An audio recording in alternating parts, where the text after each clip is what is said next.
Hey everyone, and welcome to the Brentwood Baptist Leadership Podcast. I'm Evan Kunz, and we're continuing the Road to Elevate, our special August series previewing breakout sessions from the Elevate Church Conference on September 21st to 22nd, 2026. Today, I'm joined by Billy Mahaffey to talk to you about student missions, how churches can help students move beyond attending events and begin living on mission every day. And this is just a preview of what we'll unpack together at Elevate. All right, let's jump in. Billy, tell them a little bit about what you do here on our student ministry staff. Yeah, so I work with Evan here at Brentwood, and I'm our student minister for groups and leadership. So I focus a lot on, of course, recruiting and discipling our leaders, and then also figuring out how to get students into groups, which of course ties a lot in to how we get them to live on mission. It definitely does. So talk with us a little bit about your history with missions, because yes, you do groups and leadership, but you do have a special interest in missions and especially students on mission. Yeah, I think that's something, I've worked with Evan for several years now, and I think that's something that we came in, and when we both started, we knew that we had to get missions into every aspect of what we were doing. So, I've been blessed and had a really cool opportunity to get to be a part of missions for a lot of my life. We do every year several mission journeys with students, and even outside of students. I've gotten to go to Greece several times, leading a team, England, and most recently Zimbabwe in Africa. So we've gotten to experience, and this is true for you as well, how personally being a part of missions has really informed that, to your point, and it bleeds into everything else that we do. So I love missions, even though I've only really lived in one area in my life here in our part of Nashville. God's really used missions to shape a lot of my view about how we do everything we do, groups, leadership, and all that all tied in. Absolutely. And I think you're right. That's a core part of the DNA, not just of our student ministry, but of our church as well. Yeah.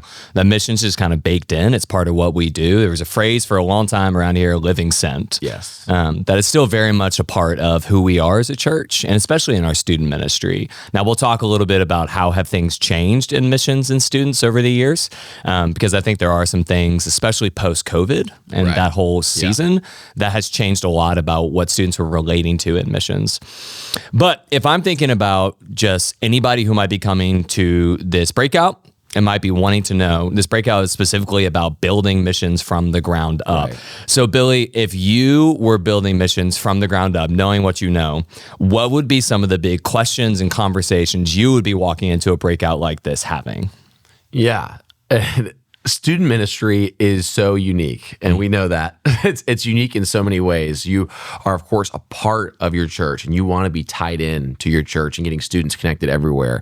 But also, you kind of have to be separate in some ways and figure out how to coordinate that in.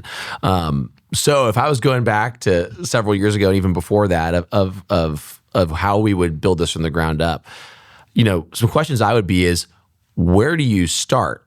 Some churches I know, and I have friends at churches where, hey, we don't even do mission journeys. Mm-hmm. How do we do that? We don't have a partner. Mm-hmm. We have a lot of those that we work with. How do I start making that first thing? Or maybe, okay, we have one mission journey, but it's really hard for me to get students to go to that. Mm. How do I start some constant problems? How do I start some groundwork to get them to desire that? Yeah. I mean, another big one that I hear a lot, and we still talk about all the time, is money. I want to do this trip. We have a lot of trips that we dream about. Mm-hmm. I'd love to bring 100 people to Africa with me. Yep. The problem is, where does that money come from? How do we either fundraise it? How do we incorporate it into our budget? How do we get students to buy in on that and not get sticker shock of seeing that it costs this much to go on this this mission? And then, lastly, something that I'd be thinking about, something that we are always working through is, okay, we want to care about missions. Maybe I'm someone who I'm doing a trip every year and it goes very well, but I don't understand how to get my students to plug it back in their everyday life. How do you do that? Yeah. How do you get it into life groups? How do you get it into Sunday morning? How do you get it into the different things you talk about? How do you make students interested in it outside of your trip? That's probably the one I hear the most, is we're doing a trip or two, but it doesn't impact what we're doing every week. How do you make that happen? So a lot of things that I know you're going to be going through, but no, well, I mean, those are all the practical things. That's what everybody's wondering about. And we've all been in and around churches that are struggling to figure out, how do I do these things? And maybe they get the logistics really, really good, but it's the spiritual impact that they're struggling with. Maybe, you know what, spiritually, this trip is amazing, but also we didn't have vans until day 2. How do I plan for that? We are over budget by all this money. How do I get better at that? And so that is why we want to do this breakout. I even think about, one of the things that's often missed when we're talking about student ministry is, how do I get parents involved in this and get them on board? But when we're talking about student missions, I mean, some of the places we go, one of the first conversations we have to have is, how do I get a parent to trust us with the safety of their kid as we go to these places? Because missions naturally is taking you to places that aren't always the most accessible. And so even, how do you get parents in on this? And how do you spiritually impact the parent through their student going on mission? How do we get parents to understand mission? There's so many different parts of it. And that is what we're going to be walking through in this breakout, is, how do I think about a budget? How do I pick good partners and build a partnership over time? How do I debrief really well? How do I incorporate parents? How do I plan for worship times? How do I pick good projects? Is a project good, or do we do relational ministry? There's so many different pieces to figuring all this out, which is exactly why we want to talk about it. And to dispel what might be a myth out there, that we're doing this perfectly and everything is going great all the time and we totally have this figured out. We're asking these questions because we have walked through these questions. I'll never forget last year we were in the middle of our middle school mission trip, and we did a similar podcast, and I came on here and talked about student missions, and we were talking about how incredible it is and just all the amazing stories and how great everything is going and the spiritual impact. And I remember showing back up at our middle school mission trip, and it may have been you who was talking about it. We were having to work with our lodging because a student had exploded 6 Cokes in the girls' shower at 3 a.m. the night before. I was like, this is the reality. Like, we can wax eloquent about it all we want, but this is what really happens. How do you address that? When you take a student, and most of our students, sometimes they are just crazy middle schoolers, nothing you can do about that. But sometimes, and we've experienced this, I had a conversation this summer about this, they don't understand the importance of missions. So they're treating it like camp. And how do you get past that? It's such a great example. So really, I mean, what you just brought up is our starting point. Yes, when we do this breakout, we want to get into a lot of practical pieces, but your starting point should always be why this matters. Why are we going on this? So thinking about our student ministry, why does it matter for us to be thinking intentionally through student missions? What's the point? I mean, it's huge, and of course you're going to talk about this, but we believe that's part of our calling as Christians, is to live on mission, and I believe that our students are missing something if they are not a part of that in their discipleship journey. If we merely just get them into groups and give them great community, will they know how to live sent, like you said, when they get to college? That's right. When they get to their first job?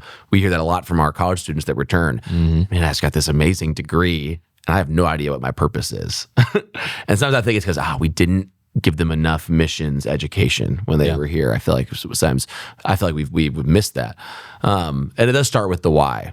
Evan, you and I have talked about this. I've had several conversations, amazing conversations to be clear, with parents over the last year or two, where they just asked me, why do you even do missions? That's right. They had no understanding. These are parents. We can't assume they know. Yeah. And you have to start with that. And that's where it starts with our students, to your point. How do you get missions into their desires, into their sights of what it means to be a Christian is to be on mission? This is a challenge. You mentioned earlier, post-COVID. It is hard, I think, in our culture to think about, I want to engage another culture, or I want to step outside my group, my tribe. That's not something that's common these days.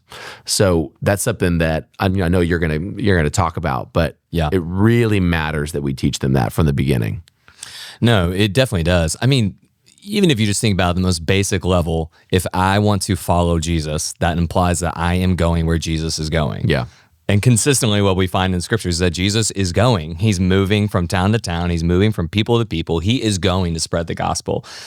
So I'm missing a part of my spiritual walk if I'm not going with Jesus into these spaces too and living missionally. That's what he's doing. So I'm going to be missing parts of my spiritual life. I'm going to be deficient in certain areas if I'm not doing this. And to your point, one of the things we often say about our student ministry is we really, really hope that by the time a student goes to college, and they're in their hallway in their dorm. Yep. And students come to them and say, hey, we really want to know more about Jesus. We want to do a Bible study, but we don't really know how to do it. We hope that our students are the ones who are like, I know how to do that. Yeah. I did that in high school. I did that on a mission journey. I did that on Sunday mornings. Right. I was taught how to do all this. So they're equipped to go and just be the leaders wherever you're going, because God is taking you there for a reason. So the why is massive for us. I mean, we see where this is going down the road. We're not just thinking about the next 7 years with students, 6th to 12th grade. We're thinking about where they're going college, post-college, and how is this going to inform how they live. And we just celebrated sending a couple of people just yesterday at our church on Sunday morning. We commissioned 2 former students, former student ministry interns who went on the mission journeys with us and now are being called overseas to serve the Lord there. They're going. And that started in student ministry for us, which is incredibly part of. And that's the fruit of, That's right. to your point, the benefit of this breakout. If you're starting from scratch, it's probably going to be years until you see that. Yeah, that's right. I mean, these are 10-year stories, both these people from yesterday. And we've got 2 or 3 other interns that are current interns right now that are thinking about a gap semester, a gap summer, considering missions long term. And man, those are such rewarding moments. But all of those interns have been 10-year journeys. That's right. Even before our time, there was other people that were doing that.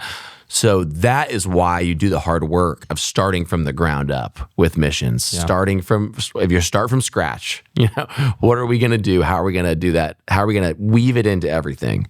Because when you do that, then you get those stories. But it's going to take some time. Takes a lot of time and effort.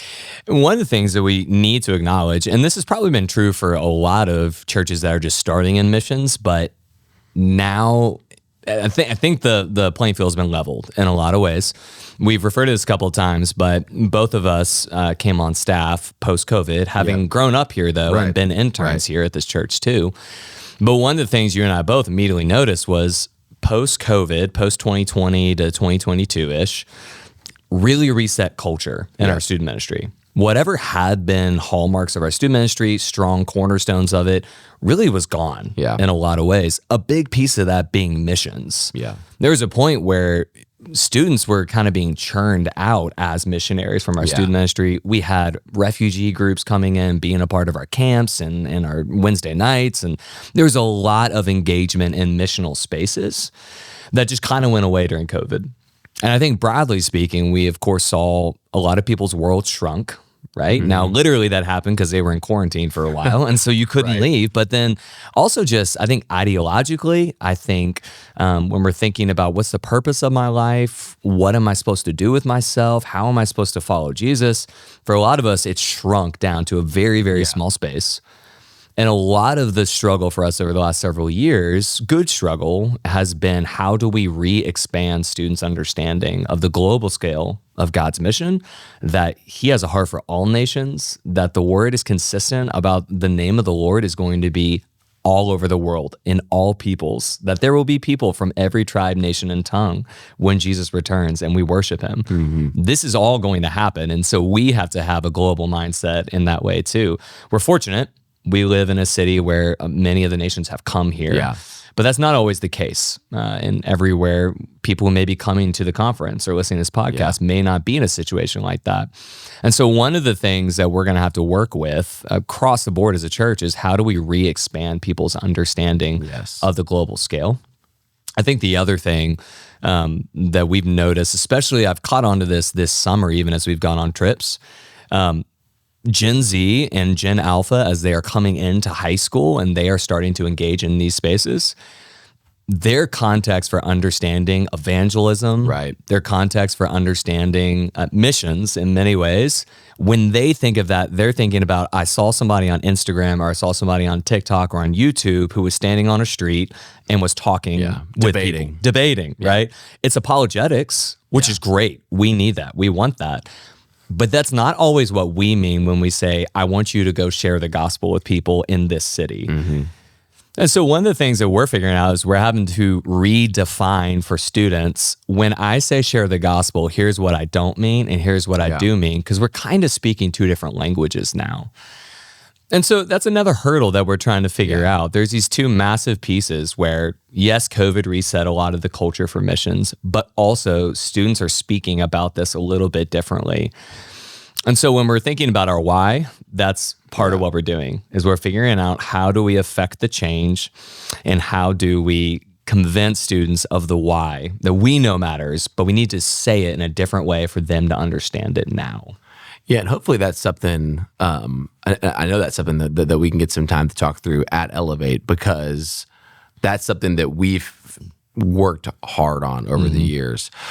One way to really engage that is to have great partnerships. How do you choose great sites, great things to do for work? We've adapted that. Figuring out, when one of the things we do is we go to Chicago. How do we teach our students to engage in that environment? Part of that is choosing the right environment to go to. We've worked with a church there for over 20 years, and they know our students. They've adapted it even these past couple of years to that point. So that's a huge thing that I know we're going to get some time to address there. And yeah, there's also the element of when you get a good partner, when you understand where your students either lack or thrive, not only do you build that into your weekly programming, but when you get them there, you said the nations are in Nashville, and I love that of Nashville. I totally agree with you.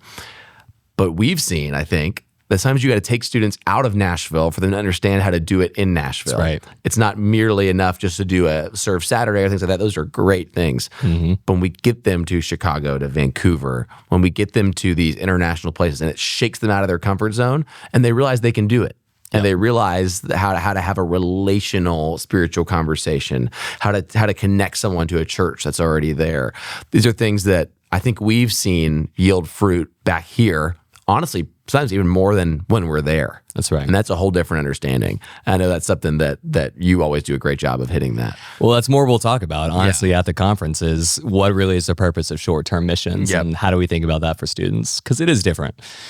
Well, hopefully this has been a good opening, a good primer for the things we're going to talk about at the breakout. Lots to talk about. And whether we're looking, again, at the logistics of planning and all of that, or we're talking about what kinds of things do we need to address as we're thinking about planning trips, debriefs, worships, parent connections, all of those things, good partnerships.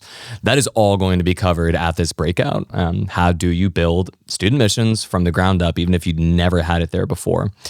Billy, thank you for being here and sharing some of your insights. You are a valued member of our team, and especially when it comes to missions, we know you have a lot of experience in it. It's exciting to think about what God can do through students who understand they're called to live on mission. Yeah. So if today's conversation encouraged you, we'd love for you to join us at the Elevate Church Conference on September 21st to 22nd, 2026. You can see all of our breakout sessions and register at elevatechurchconference.com. Thanks for listening to the Brentwood Baptist Leadership Podcast. We'll see you next week for another edition of The Road to Elevate.